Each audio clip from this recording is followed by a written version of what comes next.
Hello friends, welcome to Musings by Masha and thank you for being here for part 5, yes already part 5 of our Mantegna Tarot series. In today's video we will be discussing the third group of 10 cards of the Mantegna Tarot, that is C group, which is assigned to the subjects of the arts and sciences.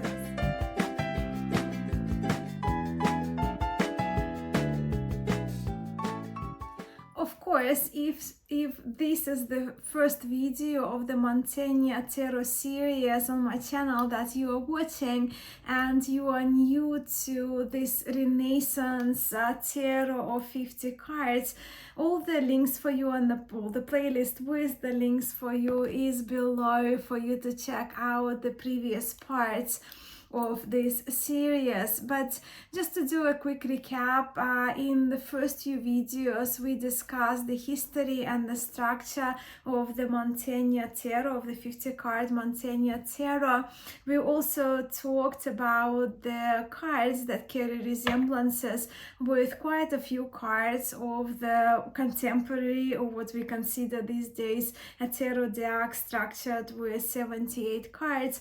And of course we discussed the first two groups of 10 cards as they represented in the Mantegna Tarot key, the groups E and D.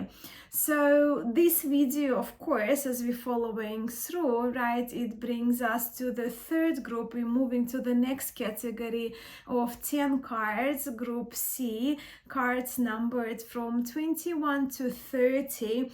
And these cards that we will be talking today, they are dedicated to arts and sciences. With the arts and sciences represented in the Mantegna Tarot key, I think it needs to be noted that we're not talking about practical sciences here, such as medicine or architecture, but we're talking about liberal arts and sciences, which represent necessary intellectual, necessary thinking skills. And those arts and sciences, they were the ones that formed a core curriculum for a scholar during the medieval times towards Renaissance as well.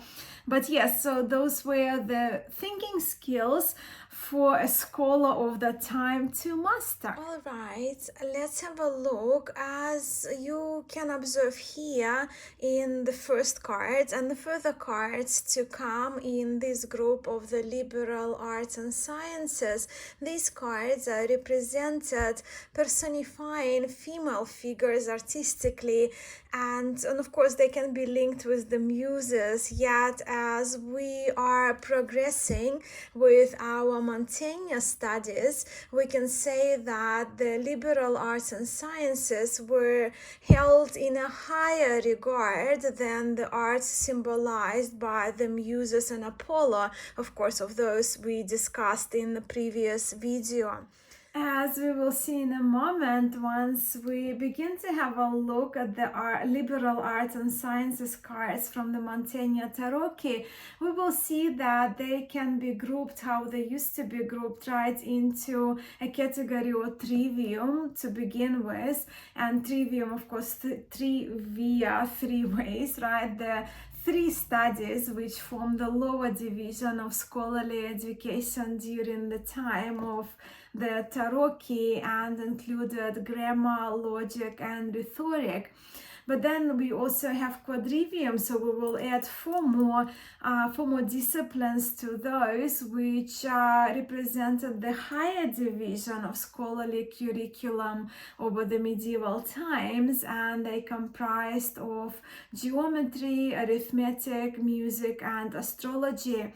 But of course, we have 10 cards. So in Mantegna Tarot key, we also have poetry, philosophy, and theology included in that category in the group C, representing the liberal arts and sciences. So the first 3 cards in this group form the above mentioned the trivium with the first 3 cards here, right? But with the first card being grammar, so the grammatica, grammar is the first subject. Grammar, of course, teaches how to use the language and how to express oneself through written and verbal language. Grammar, grammatica in Mantegna is, as you can see, represented by an elderly woman depicted with her head covered, her mouth open, prepared to speak. And she is also depicted standing with one foot forward, almost taking or being ready to take a step. She holds a polishing file in her right hand and a pitcher or jar of water in the other, assumingly filled with water. So we can see file, we can refer to that file as the symbol of possibly even sharpening our mind, our intellect, but also possibly correcting errors, grammar errors of a student. And the jar of water as the symbol, traditional symbol when it comes to grammatica, grammar, is the symbol of learners being thirsty for knowledge. Moving on to the second card, and the trivium logica or loica, logic. So, of course, logic is the area of study which requires a great deal of knowledge, right? And refers to one's ability, if you will, to make sound statements, to recognize false arguments, to eliminate contradictions or obscurities, all based on the factual references, right? And the ability to analyze of what is true. So here in our Mantegna Tarot key, the logic is depicted standing, and we can observe the look of terror almost in her face. In her left hand, and I don't know if, well, you probably will see it on the camera, right? So in her left hand, she is holding a, dragon-like winged creature, and that creature is covered by veil. And you can see here, if we zoom in a little bit, if I bring the card a little closer, so we can see the tail of this dragon is twisted around the forearm of the logic. Also, what we observe here is that logic and the dragon, they are staring at each other. I'll just take a moment and I will read from the booklet here on the symbology of this dragon. And the booklet I'm referring to, if you've seen my previous videos, you know that I have been referring to Giordano Berti's booklet, Mantegna LadenSpelder Tarot, which is it's very concise, right? It's not a huge book, but this booklet is really, really informative. So Giordano writes that the dragon under the veil must be considered the symbol of hidden truth that can be perceived thanks to logical analysis. So yeah, a lot of symbols here in our Mantegna Tarot, right? Mantegna Tarot key. Things come down all to symbology. So the third card, right, we do have here Rhetorica, and this is the last card in the Trivium, which, as I mentioned earlier in the video, that the Trivium forms the lower division of the liberal arts. And rhetoric, of course, is the art of persuasion requiring great level of articulation. Here, the rhetorica is portrayed as a younger woman, armored woman too, facing straight ahead at us. She is wearing a crowned helmet and is holding a sword in her right hand. We also see here two cherubs at her feet, and they're playing their clarions. But the interesting thing is that one of them is facing down and one is facing upwards. I wonder if that direction of downwards and upwards, where the musical instruments point, I wonder if this direction symbolizes the ability of rhetorica, of the rhetoric, to present for and against arguments, for and against points with equal amount of eloquence, with, of course, her sword, symbolizing the correctness, right, cutting down through to the truthfulness, to the truth. Next is geometry. Geometry is the science of measuring, which belongs in quadrium, the higher division of the four sciences. In Mantegna Tarot, geometria is shown on the cloud. Kind of her legs are hidden, but she's standing on a cloud, floating above the body of water, the river or the lake, but also floating above that hilly landscape. Having completed now the circle and the triangle, geometria is drawing a square shape in the sky, referencing these three to the basic geometric shapes. With her depicted on the clouds and drawing not on the paper but rather in space, we possibly can see her performing not just earthly but possibly also more spatial and celestial measurements. Also, one of the quadrium and following geometry is arithmetic or arithmetrica, right?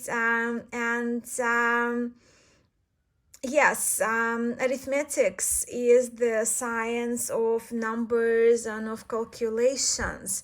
Just like all other cards in the category of the arts and sciences, arithmetic is personified as a woman, and here she is depicted with her gaze down, almost in contemplation, and we can see her counting by using her fingers. Her head is covered here, and we do see the kind of beams of light, the reference to the light surrounding and illuminating her head. Moving on. Next is music. Music is also part of that quadrium, a group of four higher division of studies, which formed the curriculum, as I mentioned before, the curriculum of the medieval scholars. And music, of course, is an art of sounds and rhythms, and music here is a young maiden. And now that we are on the card 26 in this C group, it's the first card in this category that we see seated.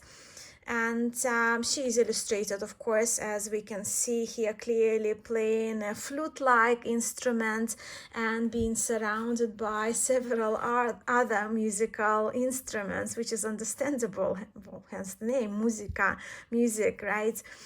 and she is actually gazing down over the swan that she's sitting on with her ankles crossed. And we do see, when it comes to music and creative arts, we do often see in different cultures, like even goddess Saraswati, Hindu goddess, yogic goddess, depicted often sitting on a swan, and she is of course the patron of arts. And here we do see the swan for music. It's also interesting that we do see, it's one of these cards that we do see the wall. It's not a high wall, but sort of like lower type of semicircular wall behind her. In card 27 here, we see poesia or poetry. And this card is the first card in this group, not the only, but the first, where we can spot here a sphere depicted at her feet. You can see it in here.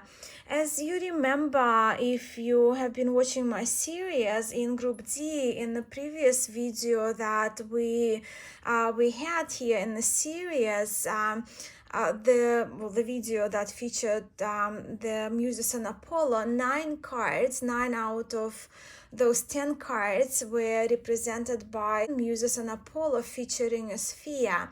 But one card was the exception there. So you can see in here, it's the card 16.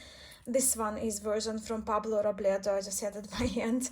So this is Thalia, right? Muse Thalia, the muse of comedy and satire. So see, there is no sphere depicted there at all, as it is believed that Thalia represents the earth. Of course, we do see the similarities between the cards in this video, the liberal arts and sciences with poesia. We also do see the ivy covering the ground in this card. But interestingly though, that in the muse we don't have the sphere, but in the arts and sciences we do have a sphere here appearing at the feet of poesia, of the poetry, possibly linking her to Apollo, right, the sun god. And we also talked about in previous video that Apollo, he is the sun god, but not only, he is the patron of all arts and sciences, poesia and some other included. So yes, poetry is shown here. Her eyes are somewhat closed or downcast, and we also see her emptying the pitcher of liquid, possibly water, which possibly also turns into that spring just in front of her. She is also depicted playing the flute. She's performing 2 actions at once, right? Playing the flute and emptying the vessel. On her left in here, we see the fountain that is, from my understanding, that is linked to the mythological story of the Castalia spring, drinking the water from which inspired poets, right? That's how it links to the card of poetry. All right, so let's move on to our next card, and with 3 cards to go, we already number 28 out of 30, or 10 cards, right? So with 3 cards to go, the card that is number 28 in this group, in this card we see Philosophia, or philosophy, which means the term philosophy means the love of wisdom, the love for knowledge. And of course, philosophy is that science of answering for answering existential questions. So in this card, Philosophia is portrayed, as we can see, as a warrior-like woman, warrior-like muse, almost warrior-like goddess. And she is armored with the spear and with this big shield, solid shield, in which we do see the face that is somewhat resembling Medusa, with like snake resembling hair, but we see more in there, two dragons there on top of her head, which are facing each other. And then in this order, astrology is here. Astrology means, well, astrology is the study of the stars, and it's also actually astrology is the last in that quadrium of sciences represented in Mantegna Tarot. I think it's another absolutely stunning card. And well, by now you would know how interested I am in the Mantegna Tarot and how mesmerized I am by it, as I consider this Mantegna Tarot, especially the Mantegna LadenSpelder version, to be that exquisite example of the Renaissance art that comes with many teachings to explore. And yes, so astrologia, she is shown with, well, she's facing over to the right side, and she's standing holding a wand in her right hand. She is also winged, which we haven't seen before, right, in this category of the card, and her crown is made of the stars, which is, well, clearly understandable given the title of the card and her name, or the personified figure attributed to the title of the card, Astrologia. So her gaze is slightly down here as she's gazing at the celestial sphere of stars. The way she is depicted make us deduct, I guess, that well, because she's standing on the ground, she's got this ruling wand, and she's looking at the celestial sphere. So possibly we can deduct that astrologia is able to influence astral bodies and occurrences in the astral space, and with them influence what happens on Earth terrestrially also. And moving on to our last card for today in the series, the last card in this group, in group C of Mantegna LadenSpelder Tarot. So with this last card, as we have approached theology, I would like again to quote from the booklet that came with this tarot. So here we read, it's evident that the value of the 7 liberal arts was considered superior to the poetic arts symbolized by the muses. But 3 images that do not belong to the liberal arts have been added to this tarot: philosophy, astrology, and theology. Saint Augustine had already established the primacy of theology of all the arts. This idea, taken up by theologians and encyclopedists, held true throughout medieval ages. So in here also, if you want to have a look at the whole of the card, description of theology or theology, I'm just reading the last paragraph. It must be said that until the Renaissance, the study of theology was the crowning achievement of the intellectual career. To this day, the study involves every anthropological aspect, not only religion, proposing itself as a universal method of analysis of the material, psychic, and spiritual world.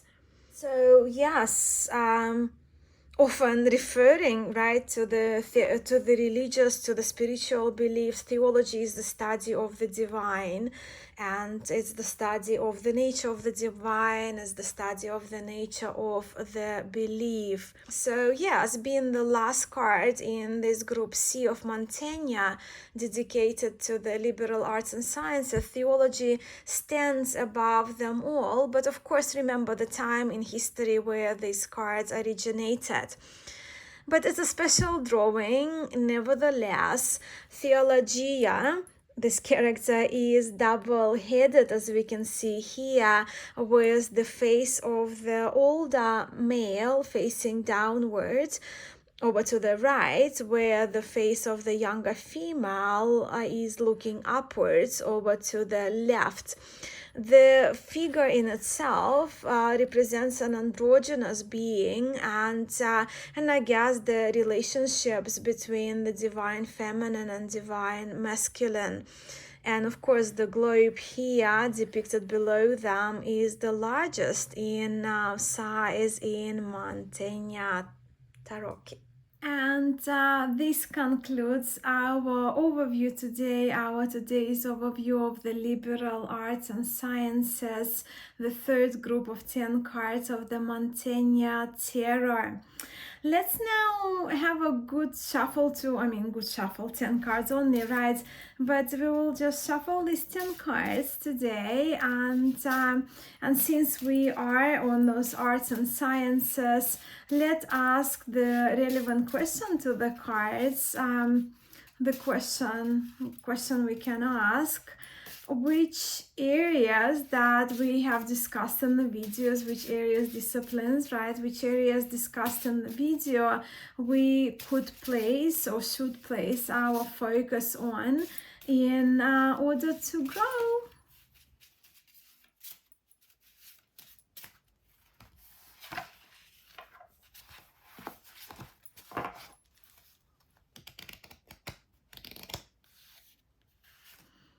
And the card we have for this question is Rhetorica. So yes, rhetoric, right? The art of persuasion. And so yeah, the art of persuasion, but maybe even more so the ability to articulate, to be more articulate, to be more fair, to be more eloquent in our communication, in our speech, for in order to benefit, right, for the good for and benefit for others. Maybe even looking at the sword, maybe even cutting, right, cutting through what clouds us from seeing clearly, and from speaking truth clearly and being on our path, right, to grow and evolve. And I can certainly learn from, right, rhetoric, stumbling on my words, so clearly there is a lesson for me personally. Thank you so much for joining me for this feature, and my extra gratitude goes to those of you who have been following through the series, and thank you so much for your comments and private messages that I got through Instagram and my email, and also comments here. I'm so grateful, truly grateful for you to following this series and for studying Mantegna Tarot with me. Kind of, yeah, it makes me feel like I'm not alone studying these wonderful cards, and I think they're actually quite a special area of historic cards that, well, I'm certainly learning from myself. So I'm really grateful to you as well for joining me on this journey. In our next video, of course, we will be moving further, right? So we'll be moving to the fourth group of next 10 cards, and we will be talking about the cards that are ascribed to, well, universal principles roughly, and virtues as well. And there are more virtues in Mantegna than we see in our more traditional tarot, that's for sure. I hope so much to see you all then. Thank you so much for watching. Sending much love to you all.